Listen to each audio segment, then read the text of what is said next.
नमस्कार, मैं हूं आशीष त्रिपाठी आपके साथ और रुक करेंगे बुलेटिन की इस वक्त की बड़ी खबर का। रायपुर से आ रही बड़ी खबर आपको बता दें, कल छत्तीसगढ़ के दौरे पर गृह मंत्री अमित शाह जा रहे हैं और बस्तर में सीआरपीएफ के स्थापना दिवस पर कार्यक्रम में शामिल होंगे और बस्तर में सबसे पहले मां दंतेश्वरी का आशीर्वाद लेने के लिए, दर्शन करने के लिए केंद्रीय गृह मंत्री अमित शाह जाएंगे और सीआरपीएफ के कार्यक्रम में शामिल होंगे। बस्तर में बीजेपी नेताओं से मुलाकात का कार्यक्रम है और अमित शाह के दौरे को लेकर अलर्ट जारी किया गया है और एयरपोर्ट सीआरपीएफ कैंप से 5 किलोमीटर की परिधि में ड्रोन उड़ाने पर प्रतिबंध रहेगा। सुरक्षा को ध्यान में रखते हुए कलेक्टर ने यह प्रतिबंध लगाया है और सुरक्षा के कई अन्य व्यापक इंतजाम किए गए हैं। केंद्रीय गृह मंत्री अमित शाह का छत्तीसगढ़ का दौरा है और बस्तर में सीआरपीएफ के कार्यक्रम में वे शामिल होने वाले हैं। दरअसल बस्तर में सबसे पहले मां दंतेश्वरी का दर्शन करने के लिए वे जाएंगे, माता के सामने शीश नवाएंगे, आशीर्वाद लेंगे और उसके बाद सीआरपीएफ के कार्यक्रम में शामिल होंगे। दरअसल सीआरपीएफ कैंप के आसपास की जो सुरक्षा है वो इस दौरे को देखते हुए बढ़ा दी गई है और सख्त कर दी गई है। बस्तर में सीआरपीएफ के कार्यक्रम में शामिल होंगे केंद्रीय मंत्री अमित शाह और बस्तर में सबसे पहले मां दंतेश्वरी का आशीर्वाद प्राप्त करने के लिए वो जाएंगे। माता के दर्शन के बाद इस कार्यक्रम में वे शामिल होंगे और इसके अलावा बात करें कि इस विषय को लेकर एयरपोर्ट पर सीआरपीएफ कैंप से 5 किलोमीटर की परिधि में ड्रोन उड़ाने पर प्रतिबंध है। सुरक्षा को ध्यान में रखते हुए कलेक्टर ने यह प्रतिबंध लगाया है। और रायपुर से एक बड़ी खबर आपको बता दें, सीआरपीएफ की महिला कमांडो बाइकर्स की टीम आज बस्तर पहुंचेगी। दरअसल आरंग कैंप से बस्तर के लिए माफ कीजिएगा बाइकर्स की टीम रवाना होगी और बाइकर्स ग्रुप में छत्तीसगढ़ की 3 महिला कमांडोज शामिल हैं। आपको बता दें कि जांजगीर पुष्पलता, बिलासपुर की प्रीति साहू, बस्तर की सारा कश्यप इसमें शामिल है और आरंग कैंप में सभी महिला कमांडोज का स्वागत होगा। दिल्ली से 9 मार्च को यह टीम निकली थी। महिला कमांडो 16 दिन का सफर तय कर जगदलपुर ये पहुंच रही हैं और यहां टीम जगदलपुर पहुंचेगी। कांकेर में पूर्व सैनिक कल्याण संघ इनका भव्य स्वागत करेगा। तो ये महिला बाइकर्स का दस्ता यहां पहुंचेगा आरंग कैंप में, सभी का स्वागत किया जाएगा। और अगली खबर दंतेवाड़ा से आपको बता दें, अमित शाह के बस्तर दौरे से पहले नक्सलियों का उत्पात देखने को मिला। किरंदुल में रेलवे के काम में पोकलेन की जो मशीन लगी हुई थी उसे आग के हवाले कर दिया गया। बचेली के पुराना मार्केट में ट्रक को जला दिया गया। किरंदुल में पोकलेन और बचेली में ट्रक को जलाया गया। सैकड़ों की तादाद में पर्चे फेंके गए। केंद्रीय गृह मंत्री अमित शाह के दौरे से पहले नक्सलियों का यह उत्पात बेहद गंभीर और ऐसे में यहां पर और सख्ती बरतने की आवश्यकता है। हालांकि ये दंतेवाड़ा में इस तरह का कोई पहला मामला नहीं है, लेकिन केंद्रीय गृह मंत्री के आने से ठीक पहले इस तरह का अगर कोई नक्सली घटना सामने आती है तो निश्चित रूप से ये गंभीर विषय होगा। सत्यनारायण हमारे सहयोगी इस वक्त हमारे साथ हैं मौजूद फोन लाइन पर। सत्यनारायण, क्या जानकारी मिल पा रही है, ये कब की घटना है, क्या कुछ हुआ वहां पर? और गृह मंत्री अमित शाह भी आ रहे हैं, ऐसे में काफी गंभीर ये विषय।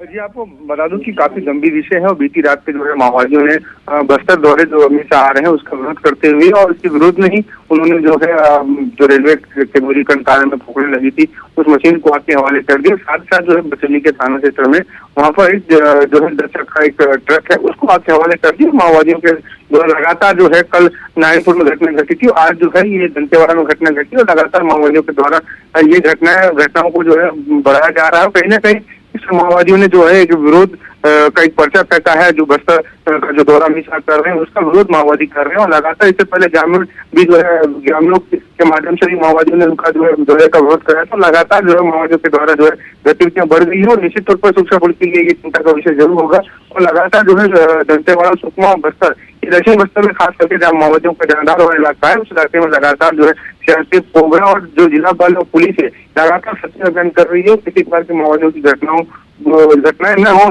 इसको लेकर जो है लगातार जो है सर्चिंग अभियान जारी है। जी, कल मां दंतेश्वरी का दर्शन करने के लिए गृह मंत्री अमित शाह भी जा रहे हैं सत्यनारायण? जी, कल दंतेवाड़ा में मां दंतेश्वरी मंदिर का जो दर्शन करेंगे क्योंकि छत्तीसगढ़ ही नहीं पूरे देश विदेश में मां दंतेश्वरी का जो है काफी प्रसिद्ध देवी है और बस्तर के आदि देवी है। वहां से नवरात्र का कल तीसरा दिन होगा और तीसरे दिन जो है अमित शाह जो है मां दंतेश्वरी माई के दर्शन करेंगे और उसके साथ सुरक्षा की क्या व्यवस्था सत्यनारायण, सुरक्षा के बारे में बताइए। वहाँ पर सुरक्षा के चाक चौबंद व्यवस्था है, क्योंकि आपको बता दूं कि लगातार जो है पिछले एक सप्ताह से पूरे दंतेवाड़ा और बस्तर और पूरे दक्षिण बस्तर कहा जा सकता है कि बहुत जरूरी है, चूंकि गृह मंत्री का ये दौरा बहुत महत्वपूर्ण है और ऐसे में ये नक्सली घटनाओं से पहले सुरक्षा बहुत जरूरी है। बहुत शुक्रिया सत्यनारायण आपका इस जानकारी के लिए। और बढ़ते आगे, और ये खबर नागपुर से, जहां पर केंद्रीय परिवहन और राजमार्ग मंत्री नितिन गडकरी के कार्यालय को धमकी दी गई है बम से उड़ाने की। और यहां इस बात की पुष्टि खुद गडकरी के कार्यालय द्वारा की गई। इस पूरे मामले में पुलिस ने एक शिकायत दर्ज कराई गई है पुलिस में, और धमकी मिलने के बाद नितिन गडकरी के कार्यालय की सुरक्षा बढ़ा दी गई है। नितिन गडकरी के घर के पास पुलिस बल की तैनाती कर दी गई है। बताया जा रहा है कि 2 महीने पहले जिस व्यक्ति ने गडकरी के कार्यालय को उड़ाने की धमकी दी थी, उसी व्यक्ति ने फिर से फोन करके ये धमकी दी है। पुलिस की एक टीम शिकायत के आधार पर पूरे मामले की जांच कर रही है। बीजेपी नेताओं ने आरोपी के खिलाफ सख्त से सख्त कार्रवाई किए जाने की चेतावनी दी है।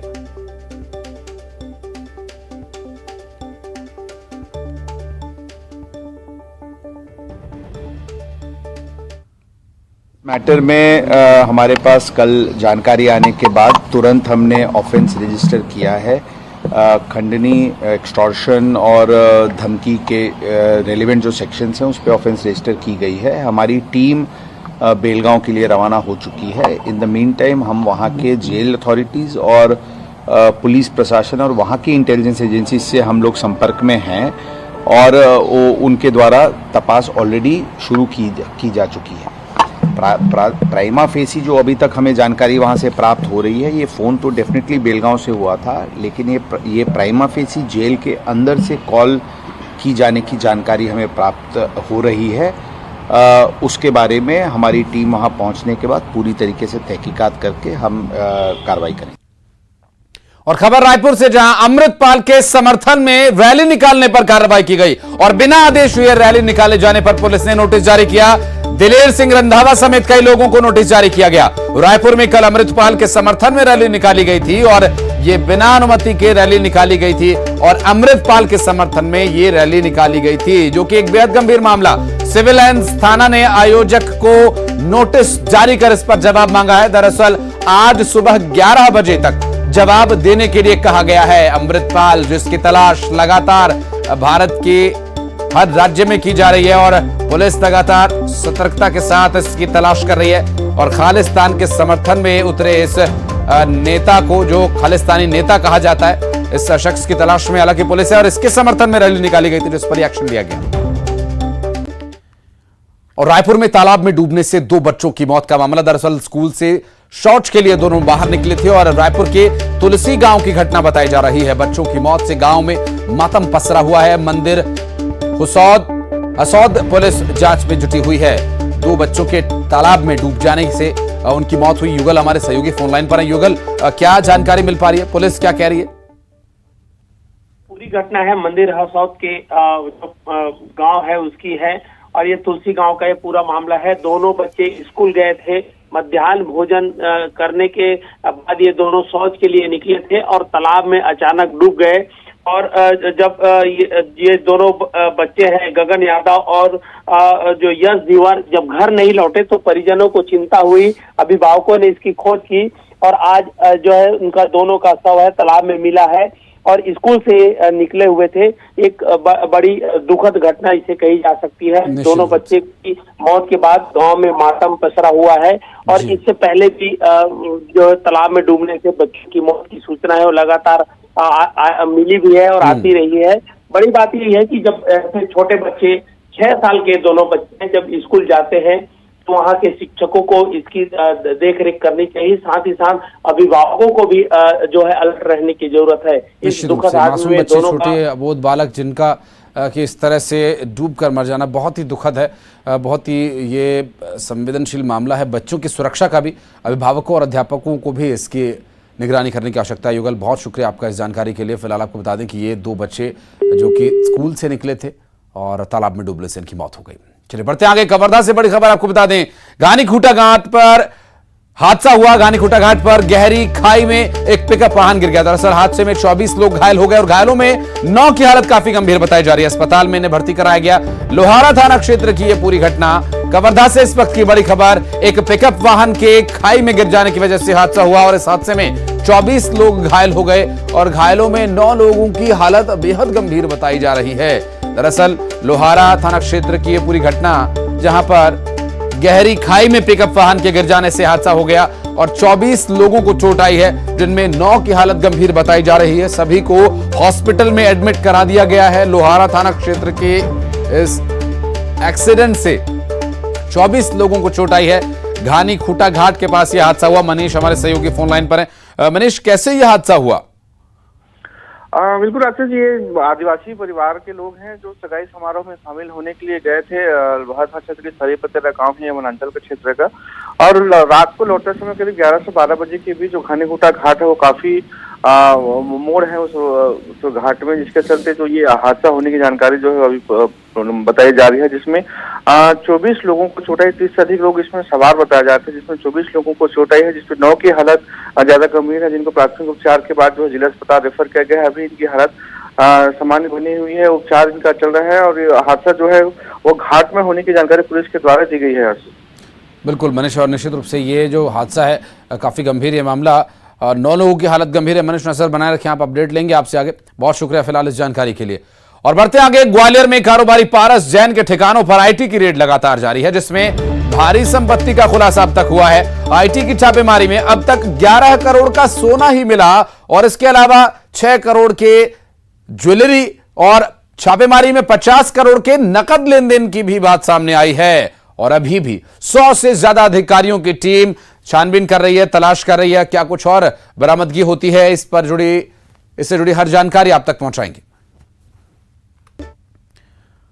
और खबर इंदौर से, जहां पर एयर इंडिया ने इंदौर का सिटी ऑफिस बंद कर दिया है। 40 साल से इंदौर में यह सिटी ऑफिस रनिंग में था, लेकिन सिटी ऑफिस में नोटिस लिखा मिला और तत्काल प्रभाव से इसे बंद किया जा रहा है। तत्काल प्रभाव से बंद की गई नोटिस से दरअसल टिकट के लिए एयरपोर्ट पर एयर इंडिया संपर्क करें। एयर इंडिया का यह बयान, दरअसल इंदौर से एयर इंडिया की कई घरेलू उड़ानें संचालित हैं। इंटरनेशनल फ्लाइट्स भी यहां से उड़ान भरती है और इंदौर से उड़ान भरकर शारजाह के लिए उड़ान की घोषणा की गई है। दरअसल ये एक बड़ी खबर और लगातार जो फ्रीक्वेंट ट्रैवलर्स हैं उनके लिए एक बड़ी खबर है इंदौर से, जहां एयर इंडिया ने इंदौर सिटी ऑफिस को बंद कर दिया। 40 साल से इंदौर में यह ऑफिस रनिंग था।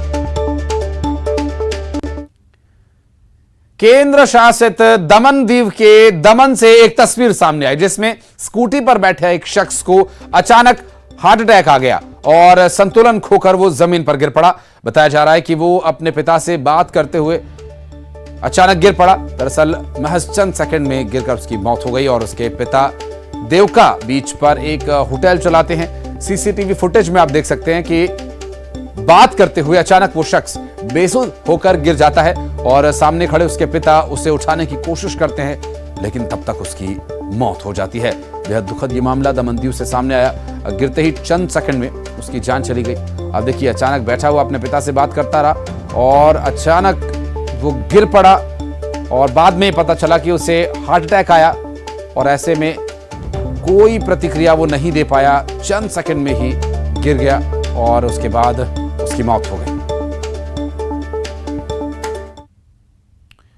और मुरैना से एक बड़ी खबर आपको बता दें, 2 पक्षों के बीच जमकर बवाल हुआ। दरअसल लाठी, डंडे और हथियार चले। पुरानी रंजिश के चलते इनके बीच मारपीट हुई। 4 लोग इस पूरे मारपीट में घायल हो गए। जिला अस्पताल में घायलों को भर्ती कराया गया है और सोशल मीडिया पर किसी ने इसका वीडियो डाल दिया और उसके बाद अब यह वीडियो काफी देखा जा रहा है। स्टेशन रोड थाना इलाके के बडोखर की यह घटना बताई जा रही है, जहां पुरानी रंजिश के चलते मारपीट का यह मामला। और मुरैना से बड़ी खबर आपको बता दें, 2 पक्षों के बीच जमकर लाठी डंडे चले और 4 लोग इसमें बुरी तरह से घायल हो गए। पुरानी रंजिश थी और इसके चलते 2 पक्षों के बीच बवाल हो गया और बवाल बढ़ते बढ़ते मारपीट तक आ पहुंचा है। और यह खबर श्योपुर से, जहां पर बड़े बाड़े से जंगल में 2 चीतों को छोड़ा गया। चीते एल्टन और फ्रेंडी को रिलीज किया गया। दरअसल बाड़े से रिलीज होते ही चीतों ने रफ्तार भरी और नामीबिया से 4 चीतों को अब तक लाकर जंगल में छोड़ा गया है और खुले जंगल में 4 चीतों को अब तक छोड़ा गया है। चीतों का आप देख सकते हैं तस्वीर में, जब वो बड़े बाड़े से लाकर खुले जंगल में छोड़े गए।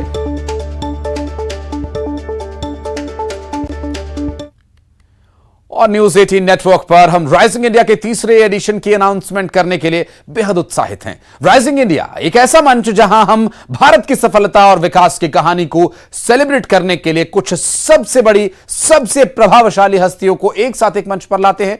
और इस साल की थीम होगी रियल हीरोज, जहां हम कुछ असाधारण लोगों की कहानियों के साथ साथ उनकी असामान्य उपलब्धियों की भी बात करेंगे। और इन लोगों ने हमारे देश में एक सकारात्मक बदलाव लाने में भरपूर मदद की है और इनमें शामिल हैं जलवायु आपातकाल से लड़ने वाले लोगों से लेकर भारत की कुछ सबसे पुरानी कला, विरासत और संस्कृति को पुनर्जीवित करने में मदद करने वाले लोग।